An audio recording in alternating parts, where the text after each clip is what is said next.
Salut les gens, j'espère que vous allez bien. Il faut absolument qu'on parle d'un outil démocratique que je crois vraiment révolutionnaire, et ça s'appelle les jurys citoyens.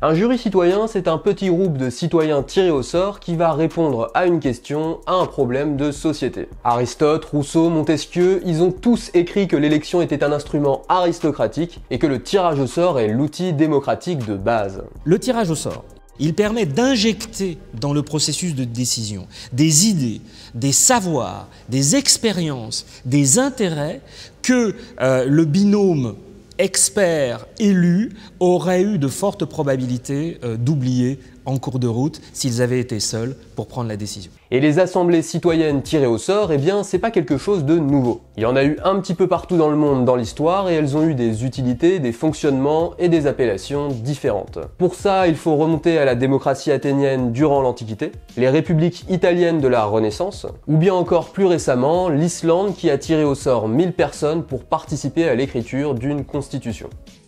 Là, les jurys citoyens, c'est un type d'assemblée citoyenne au fonctionnement assez particulier, notamment pour le nombre de personnes mobilisées. Une vingtaine de citoyens seulement sont tirés au sort. Et on va les tirer au sort en respectant certains quotas. On va mettre autant d'hommes que de femmes, des jeunes, des vieux, des cadres, des ouvriers, etc., etc. Des jurys, il y en a eu déjà dans plusieurs pays. Ça commence en Allemagne et aux États-Unis dans les années 70, et dans les années 90, le Danemark va reprendre l'idée sous le nom de conférence de citoyens. En France, on a eu des expériences, mais elles ont simplement été consultatives. Aujourd'hui, vous avez par exemple l'association Sciences Citoyennes et son président d'honneur Jacques Testard, qui militent pour ce qu'ils ont appelé des conventions de citoyens. Ils ont élaboré toute une méthode dont le fonctionnement s'inspire complètement des jurys citoyens. Et ils en ont même fait un projet de loi. Et à l'heure actuelle, de plus en plus de professeurs, de chercheurs en sciences politiques mettent en avant, valorisent ces outils de jury, de conférences, de conventions de citoyens, qui sont en fait quasiment synonymes. On pourrait institutionnaliser l'obligation de réunir des conventions de citoyens tirés au sort, oui, ça, c'est très pour avant qu'on légifère sur la GPA, oui, sur la fin de vie. C'est un outil aujourd'hui qui a fait ses preuves, qui est intéressant et qui maintenant il faut passer de l'expérimentation à l'idée que à l'institutionnalisation, c'est-à-dire à ce que les jurys rentrent un petit peu dans les mœurs, dans nos mœurs démocratiques et dans nos règles démocratiques. Alors pour la tenue de ces jurys, dont le fonctionnement va varier selon les cas, on va suivre tout un protocole scientifique. Et j'y ai distingué personnellement 3 grandes étapes. La première étape, c'est la formation des citoyens. On va former les citoyens pour leur apprendre les bases du thème étudié. Dans les conventions de citoyens proposées par Sciences Citoyennes, ce sont des experts reconnus dans la société pour ne pas être d'accord entre eux qui vont devoir établir le programme de formation et sélectionner les formateurs. Par exemple, si on parle d'économie, on aurait peut-être un groupe composé d'un côté d'experts libéraux comme Jacques Attali ou Agnès Verdier, et de l'autre côté, on aurait des experts plus progressistes comme Julia Cagé ou Paul Jorion par exemple. Et c'est ces gens-là qui vont établir le programme de formation. C'est-à-dire ils ne vont pas faire la formation eux-mêmes. Il faut chaque fois décaler les responsabilités. Mais ils vont établir le programme en se mettant d'accord par consensus sur l'identité des formateurs, sur le thème qu'ils vont traiter devant les citoyens, sur la durée de ce thème. Ça va être une demi-heure sur tel sujet, 1h30 là-dessus. Ils vont se mettre d'accord. Donc on va solliciter à ce moment-là des formateurs qui ont toute chance de représenter un éventail très large, puisqu'il y a eu un accord de gens qui ne sont pas d'accord entre eux sur le sujet, pour choisir ces gens-là et ces thèmes-là. La deuxième étape, c'est l'audition des experts. Les citoyens qui ont été initiés, formés au sujet, vont maintenant pouvoir poser toutes les questions qu'ils souhaitent à ces experts. Dans bien des cas, au bout de quelques mois, les experts auditionnés sont contestés, discutés, chahutés parfois, par des citoyens qui finissent au bout du compte par être autant experts qu'eux de la question examinée.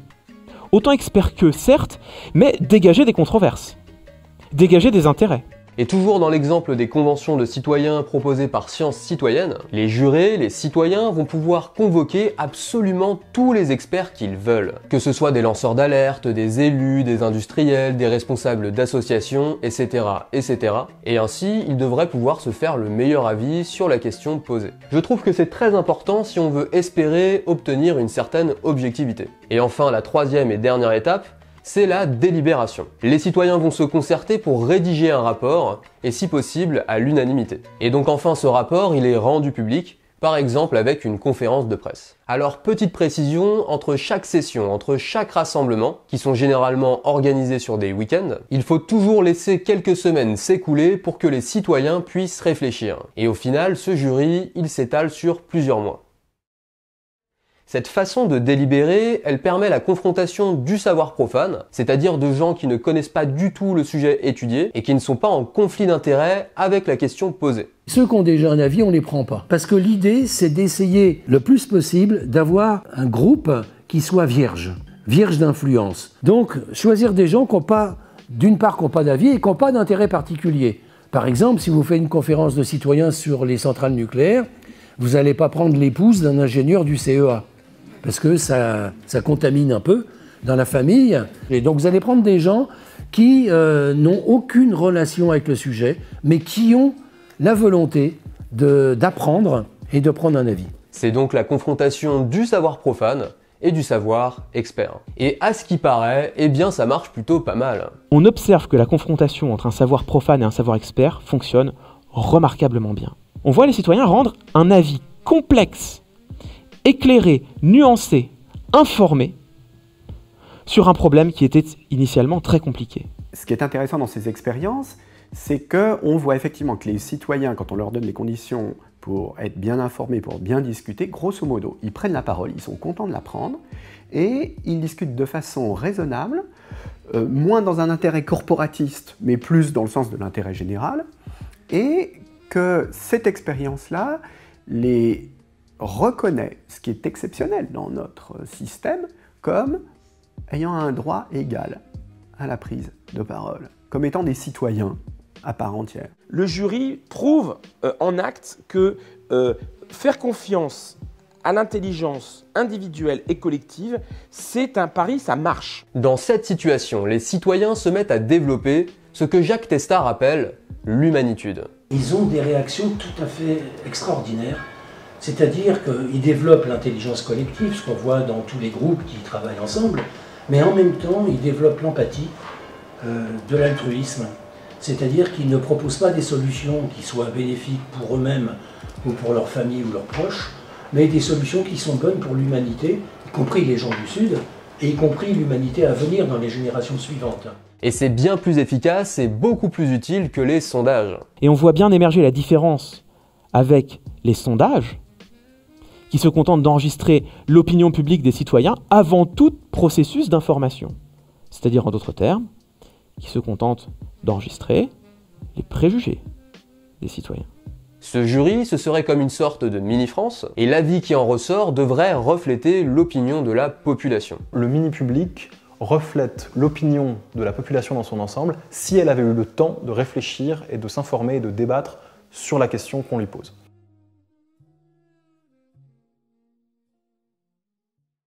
Alors pourquoi on tire au sort un mini-public avec aussi peu de citoyens? Eh bien, on pourrait tirer au sort par exemple 1000 personnes, ce qui correspond à l'échantillon représentatif de la population, mais accompagner 1000 personnes pour les former, les faire discuter entre elles, eh bien ça peut être très long, très coûteux et donc très complexe. Du coup, dans un jury citoyen, on en sélectionne moins, mais pour qu'ils puissent plus facilement échanger. Alors j'aurais pu développer les questions de modalité, de transparence, d'indépendance, mais cette vidéo c'est plutôt une initiation pour vous montrer qu'il y a des innovations démocratiques qui existent. Malheureusement que des citoyens décident ou contrôlent l'action des élus, eh bien ça ne plaît pas trop à nos représentants. Il y a un projet de loi, il dort depuis 5 ans, le Parlement s'en empare pas.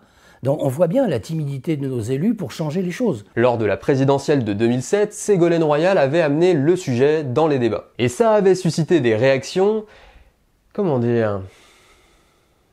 Regardez.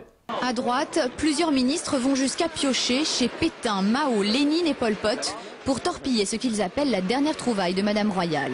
Lorsqu'on dit, puisque c'est à ça que vous faites allusion, qu'il faut mettre sous surveillance les élus, c'est du coup introduire une distance, une méfiance à l'égard des élus que je crois ils ne méritent absolument pas. Donc, démocratie participative, oui, mais démocratie représentative et surtout ne pas épouser une espèce de populisme qui serait extrêmement dangereux et qui ferait le lit de l'extrême droite.